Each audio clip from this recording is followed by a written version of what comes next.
C'est ici, à Cléguérec dans le Morbihan, qu'Alto stocke une partie des pommes de terre qu'il va transformer en chips. Philippe Quénémé, conseiller achat et agriculteur, vient contrôler la qualité des tubercules. Les pommes de terre ont besoin d'être stockées en fonction des variétés jusqu'au mois de juin-juillet de l'année d'après. Donc, la première chose, c'est de stocker les pommes de terre dans des bâtiments bien équipés, tels que celui-ci. Le danger pour les opales, les laidiclaires et autres pommes de terre destinées à devenir des chips, c'est la germination. Le fait de maintenir les pommes de terre à 7 degrés, on limite déjà la germination naturellement. Après, on utilise des huiles essentielles qui vont brûler le germe quand la germination va redémarrer. Pierre-Yves Bras, ingénieur chez UPL, fournisseur de cette solution bio, suit lui aussi le cycle de stockage. C'est pas le bon moment. Donc on va prévoir un passage. On peut voir ici l'apparition de germes ou de pourriture.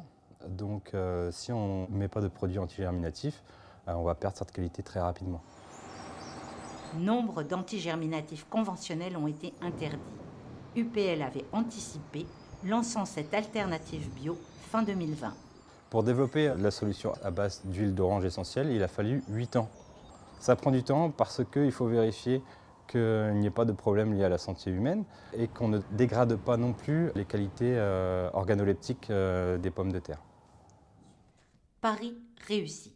L'usage d'huile essentielle, notamment à base d'orange, n'a pas d'impact sur le goût ou l'odeur de la chips. Mais pour les deux hommes, la protection de la pomme de terre se joue surtout dans les champs.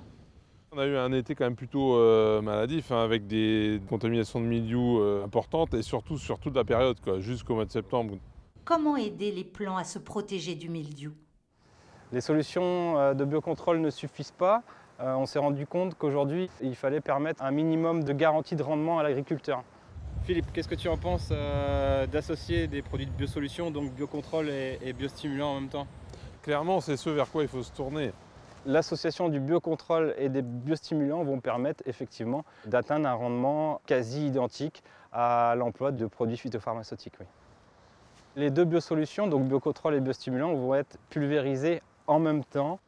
UPL a déjà mis au point cette combinaison qui nourrit et soigne la plante dans l'univers des céréales. Un sucre d'algue fait partie de la recette. Un sucre d'algue qui va permettre par exemple de mimer l'attaque d'un pathogène sur la plante. Cette dernière va sécréter différentes substances pour se protéger naturellement. Et ensuite, on va venir enrichir la plante grâce aux biostimulants. L'objectif du PL est de travailler ce même type de stratégie sur différentes plantes. L'ambition de l'industriel de la protection des plantes ? Participer à une alimentation plus saine, tout en accélérant la transformation vers une agriculture toujours plus responsable avec des solutions fabriquées en France.